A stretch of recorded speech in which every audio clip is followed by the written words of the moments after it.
Presentation of Dialogue on Idaho Public Television is made possible through the generous support of the Laura Moore Cunningham Foundation, committed to fulfilling the Moore and Bettis family legacy of building the great state of Idaho. By the Friends of Idaho Public Television and by the Corporation for Public Broadcasting.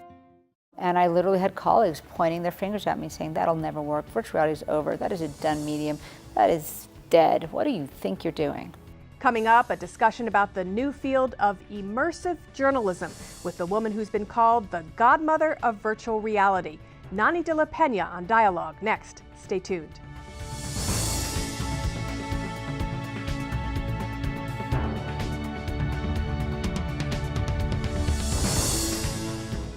Hi, I'm Marcia Franklin at the DENT conference in Sun Valley, Idaho. I've just had what's called an immersive journalism experience.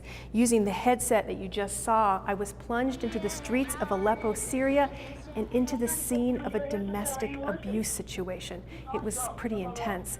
This is a technology that's rapidly expanding, and my guest today is at its forefront. In fact, some have called her the godmother of virtual reality.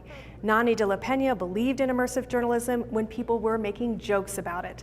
They're not now. Experts predict that in just a few years, 25 million of those headsets will be in people's homes and businesses around the world. I sat down with de la Pena to talk more about her passion for this industry and where she thinks it's going. Well, welcome to Sun Valley. I understand this is not your first visit. In fact, you had a script you wrote years ago, didn't you, called Sun Valley? Yeah, it was a pilot for CBS. I didn't pick it up for a full series, but I meandered around Sun Valley a bit to get some good background for that was a fictional television series. I've had an interesting and varied career. Well, let's talk about that first. This has just been an explosion, hasn't it been? I mean, you are going. And it hasn't been that, it's just ramped up really quickly, hasn't it? So, if you take 4 years is the cycle, right? 4 years since we were at Sundance in January 2012 with duct tape goggles, trying to prove to the world that you could do journalism in virtual reality. And you look at now where, the guy who was helping make those duct tape goggles and sleeping in my hotel room and driving the truck back, this kid, less than 2.5 years later sells his company for $2 billion to Facebook. And all of a sudden the whole world is like, hang on a second, what the heck is going on in virtual reality? And the amount of money and energy and interest and artists and engagement that is happening right now in virtual reality has really helped create so much momentum for a new medium. But it wasn't always that way, and especially with what you term immersive journalism, there was a lot of skepticism. I'm sure there's still some, but when you first started out, it was not universally adopted, proclaimed. So yeah, I had a number of colleagues, really very skeptical about using virtual reality for journalism, right? I was working on a piece about hunger in Los Angeles and about how food banks were overwhelmed. I mean, in the entire nation they were overwhelmed, and I was using a particular case study in LA, and I literally had colleagues pointing their fingers at me saying, that'll never work, virtual reality is over, that is a done medium, that is dead, what do you think you're doing? And I'm a little bit of an obstinate kind of person, and I had a vision and I wasn't going to stop. And there were times I'd look at my husband and just sort of say, I can't keep doing this is crazy, I got to go back to getting a job. You remember I was a correspondent for Newsweek, I'd written for New York Times, I'd made doc films, I had a very successful career, but I'd kind of put it all on hold to work in virtual reality. And luckily my husband was like, don't stop, hold the line, it's going to be okay, this is going to work out.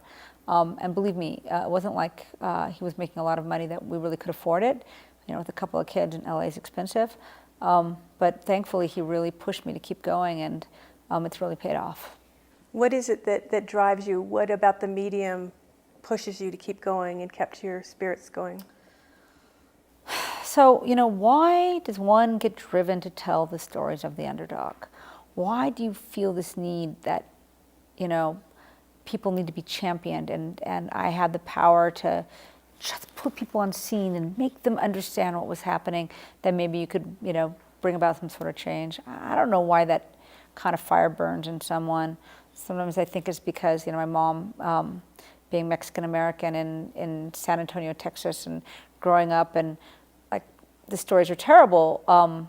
You know, simple ones like trying to go into a coffee shop with their buddies, and they would have the menu, but nobody would ever take their order. They'd be like, I'm ready to order now. And then we'd say, oh, I'll be right back, I'll be right back. But nobody would ever come to serve them. They just couldn't get served.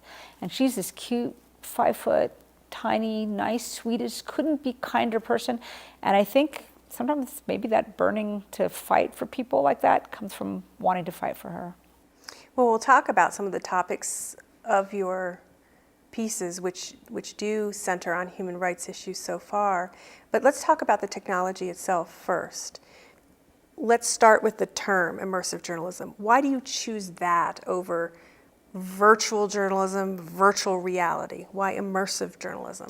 So I think when I started, like, virtual reality was still considered a somewhat dead form, even though there were some people doing remarkable stuff in labs around the world. And so I think I felt that virtual reality journalism didn't describe the real immersive nature of feeling on scene when you put on the goggles. So that was just a term I happened to coin. I called it immersive journalism, journalism that made you feel immersed in a story. And it seems like that's the kind of phrase that stuck. Mm-hmm. The technology itself, must one have goggles on to experience it? There are two different kinds, really, of virtual reality experiences. One is 360 video, and it's really can be very, very engaging and beautiful and amazing. But it is static. You can't move around. You're fixed in one position. And then there's the kind of what we call volumetric or walk-around virtual reality. And that is where you can walk around a story, which is really crazily immersive and engaging and visceral. I mean, you know, we experience the real world with our whole body, right? I mean, we know we go to the movies, if it's a scary scene, we jump. Now, when you're in the real world walking around, you feel that same thing. You're engaged with the world with your whole body. Well, virtual reality that lets you walk around taps into the same sensations. You know, this is bad. Currently, absolutely, you need some sort of augmented device in order to experience those kind of stories. Now, that seems really weird, right? I'm going to have to buy something to put on my face. But, you know, headphones for, you know, Walkmans and stuff were quite big when we started out. Now they've turned into these tiny little earbuds. That's just one example of something that's become ubiquitous. It's no big deal to have some earphones now to listen to some sort of device. So when you're looking at a story, when a person is looking at a story that way, how do they view it differently than, say, watching a video of it? What does it do to them? So that allows you to engage in an environment very, very quickly. Instead of having to look at a video that slowly pans around the room or shows you different clips or zooms in, you yourself, when you put those goggles in, immediately you've been transported to this other location and you understand it in a much more visceral and rapid way. Let's say you're walking down the street and you saw somebody be hit on a bicycle by a car. And you went home and you tried to tell your friends about it. Well, they'd feel your story. They'd feel your emotion to a certain degree, but not like you did when you were present on scene. Well, that's what the goggles do. They put you present on scene. Now, not completely. I call it a duality of presence. You feel like you're there and here at the same time, which is crazy. Who would have thought that our minds have that kind of capability to split ourselves in two places at once? But our minds can. And because you feel present on scene, I think you get, you know, I think it's become very clear that you get a greater sense of empathy with the story, with the people that you're seeing, with what's happening around them. My 12-year-old son said to me, well, of course you feel that way because you're in the middle of the scene and you feel like it could happen to you. And I think that that's probably as accurate as all the research that we've been doing. So I experienced two scenarios today. One was on the street in Aleppo, Syria, and a bomb goes off.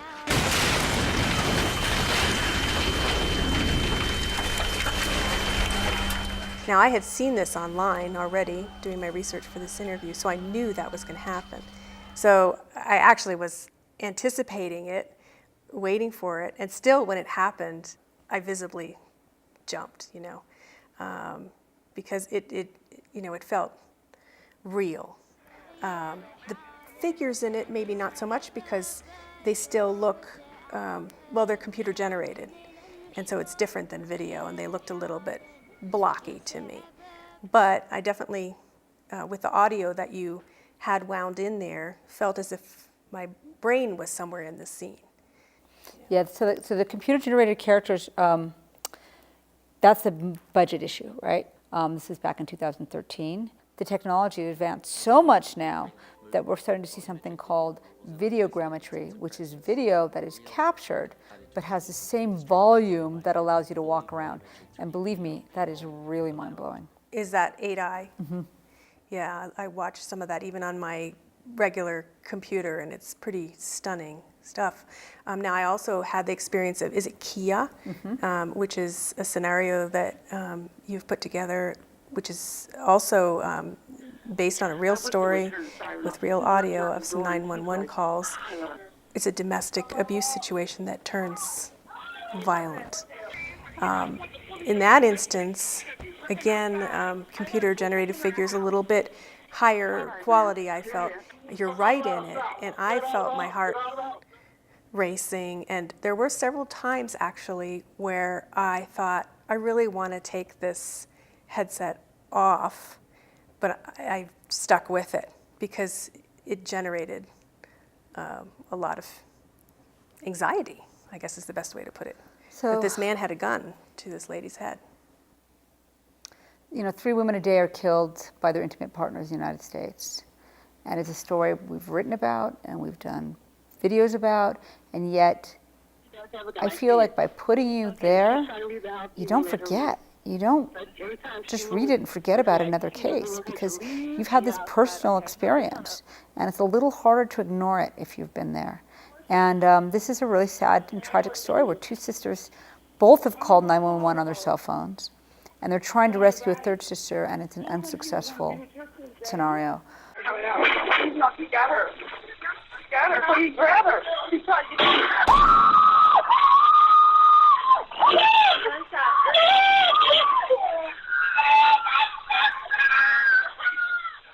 And the power of their emotion, which takes you through the piece, of their attempting to stop this, what they're trying to do, and how the stakes get higher and higher. I don't think you could do that in any kind of other medium than virtual reality.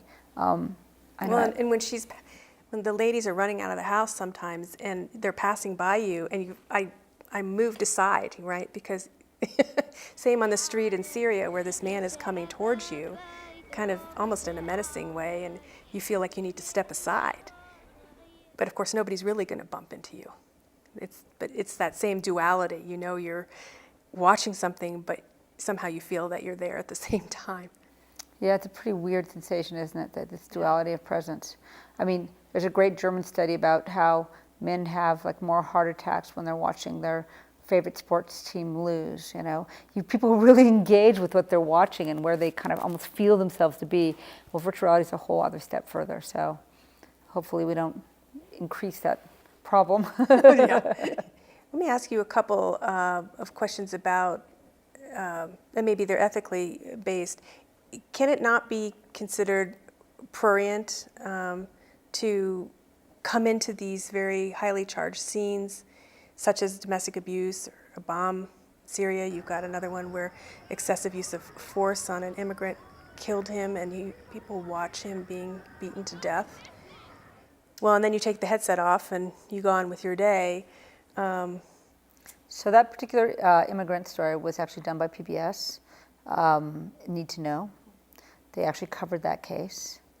And yet, unfortunately, it didn't get enough attention. And yet, by putting it into virtual reality and actually offering access to the story for folks who might not otherwise reported on it, but actually had the experience, it's led to many, many, many more audience, or many more viewers to have witnessed and seen this really important story. I'm sure we're going to learn some different kind of best practices, but we do try to offer audiences the opportunity to say, no, I don't want to watch this. I mean, I think you saw in Kia, we give you a warning, a viewer discretion is advised warning at the start of the piece to warn you if this is not something you want to watch, take the headset off now, because the content is it's very strong. What do you say to people who say, well, this is not journalism, this is activism. You're picking stories that you care about. Many people might say that they're on the liberal side of things. You worked with Planned Parenthood to collect audio to have people experience what it's like to go to a abortion clinic and have protesters yelling at you. And so some might say, well, this is activism. This isn't journalism. So certainly the Planned Parenthood piece was done in a more mix of documentary and a story that I cared about. I felt like, this is something that young women experience, and people should understand what it's like to face that kind of gauntlet and be there. But Kia was a partnership with Al Jazeera based on one of their documentary films, Fault Lines. Use of Force was done by PBS Need to Know. I don't think anybody would argue that Syria is a story that has an activist bent. Hunger in Los Angeles, that came out of a USC a whole journalistic project that was a web-based project of photos and and audio, et cetera, that was actually training journalism students. So I think that sometimes powerful stories make people feel like, well, you must have a point, right? You must have a stance. Early on I did a project of virtual Guantanamo Bay prison in Second Life. And I got some of those accusations back then when I was saying, look, this is a place off limits to most citizens and press. We need to pay attention to this place. If we're not having a normal course of legal review. Isn't that what journalists do? We call into question these sort of actions by our government. I mean, that's what we're supposed to do. That's supposed to be part of our job. Talk to me more about how pieces are put together, because I know that there's been some concern that they're staged, I think is one of the words that I've heard. And so then people look at that and say, well, that's not journalism because they're picking and choosing what they want to put in these scenarios. And it can't be totally accurate because they weren't there, they're relying on photographs to put it together. So certainly when we make a piece like Kia, well, we don't have video evidence. So we have to rely on the audio, and we have to rely on photographs, and we have to rely on the police reports, and I have to rely on extensive interviews with the sisters.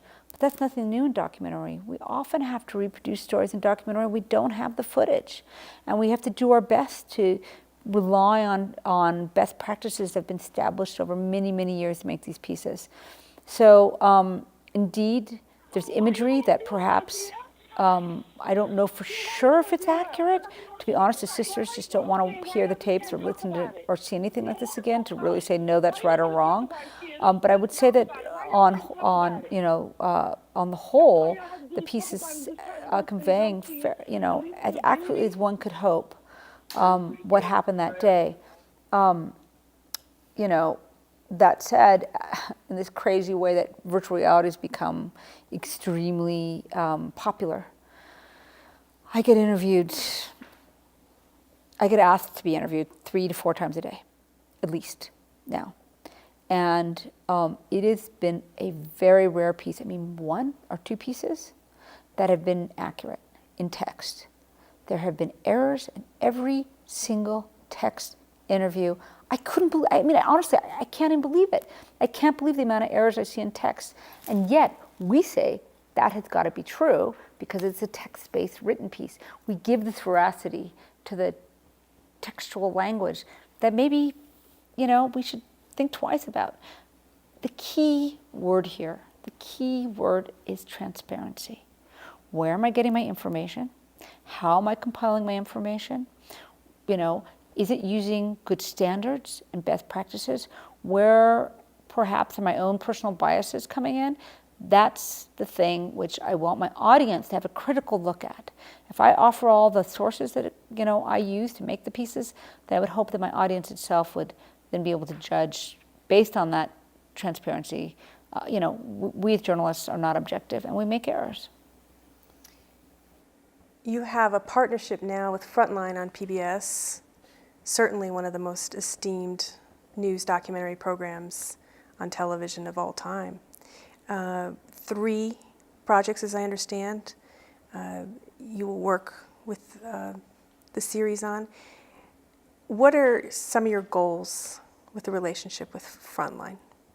So we're going to working on 3 pieces. We'll work off of a Frontline slate, and then we'll work together to design the best VR pieces that we can. The goal also, and very crucial part of this, is through the making of those 3 pieces, we're going to document our endeavor and talk about, what went wrong and what went right, and what are the best practices that we can offer other journalists. It's a interesting, changing period for journalists. We have the web, we have Twitter, we have news forums that maybe have put pressure on traditional newspapers that maybe aren't around anymore. So how do we help organizations that are looking at this new space and offer them some practical resources that they can use as they might enter the foray of virtual reality journalism? What might we see out of the partnership? Will they be... Into the fray, is what I meant to say, sorry. Yeah. What might we see out of the partnership with Frontline? Actual programs that we watch with the headset, something online? I think you'll see both. I know that Frontline's working closely with Facebook for being able to publish on Facebook 360. I'm sure we'll do a version for Facebook, but we'll also, PlayStation VR, they'll have their Morpheus headset, comes out this fall. They have 24 million PlayStation users. So that's a huge audience.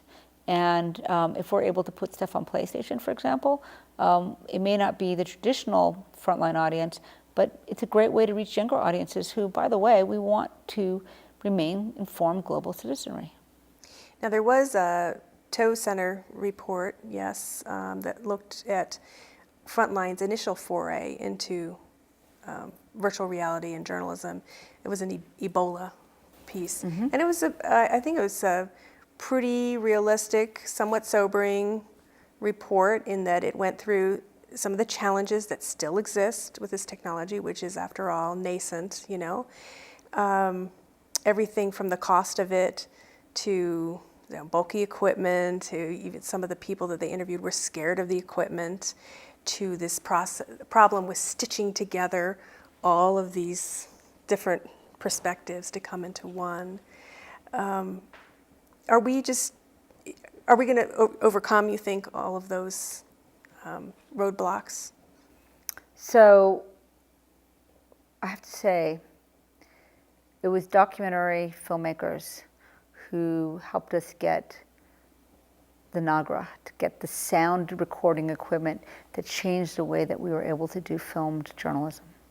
And I think the same thing is happening in virtual reality, that it's actually been nonfiction filmmakers, documentarians, journalists who've been hammering on the equipment and trying to help make it better in a way that I think we're going to look back and be really happy that they were the new, early adopters of this technology. So we have a little way to go, but in the 4 years since I showed up at Sundance with duct tape goggles to the beautiful 2-camera Vive that you use today, 4 years is nothing. So in a few more years, I think we're going to see some extraordinary advances. If you had a magic wand right now, what's a challenge that you'd like to wipe away and solve first with this? Yeah, the cable that the goggles and the computer have is a tethered cable. Oh yes, right. I had some issues with it kind of wrapping around me. So that's going to happen really soon. That'll go away, and the goggles will become much lighter and less expensive. Even the Samsung Gear VR, which was a cell phone based technology. It's a nice viewer that you pop your phone in. We first bought ours like 9 months ago, they were about $300, and then they went on sale at Christmas for $99. So if in 6 months they went from $300 to $99, the price point's going to come down really fast too. Are there many women in this field? So women in technology is a real problem, right? There's a Women in VR Facebook group. So hopefully, because it's a new medium, and because we're aware of this problem of so few women in technology, that maybe we stand a chance to kind of take corrective action now. So for the young ladies watching, yeah, this is a great thing to get involved with, you know. It's a great medium. There's real opportunities for telling important stories. It's a lot of fun, and you can really invent your world, and that's a very unique space to be in. it does still come back to the story, doesn't it? To what is being told. Because I think, you know, Always comes back to story. Always. We see a lot right now in 360 video where people are just shooting like crazy where they are. And I think people, viewers are starting to go, well, hang on, there's nothing happening here. So like anything else, we need to see good story and good storytellers come to the medium and utilize it for what it's worth. and when people walk away from an experience that you've created, what do you hope they will take with them? I hope they become better educated global citizens of the world. That's the difference now, right? When my kids playing on Minecraft, they could be playing with anybody from around the planet. And I think they understand that in a more global way than we do, that our generation does. Yeah, we could be aware of the world, but in general, we didn't have connections with other people from afar, where we band together to play games together, in order to win in these virtual environments. And I think that kids do get that, and the best way for them to understand their world is in this way that can bring stories from afar much closer to them. Well, thank you. Thank you very much. I know you're very, very busy, so I appreciate you taking the time to talk with me and our viewers about this really rapidly evolving industry that we'll be hearing a lot more about. Yeah, thank you so much for having me. I really appreciate your interest. You've been listening to Nani de la Pena, a pioneer in the field of immersive journalism. Our conversation was taped at the 2016 Dent Conference in Sun Valley. In 2015, the Knight Foundation awarded de la Pena's company and Frontline on PBS a $580,000 grant to produce 3 virtual reality experiences. The first, After Solitary, is a look at life after solitary confinement, narrated by a man who had spent more than 5 years in solitary. For more information, check out the Dialogue website. Just go to idahoptv.org and click on Dialogue. For Dialogue, I'm Marsha Franklin. Thanks for tuning in.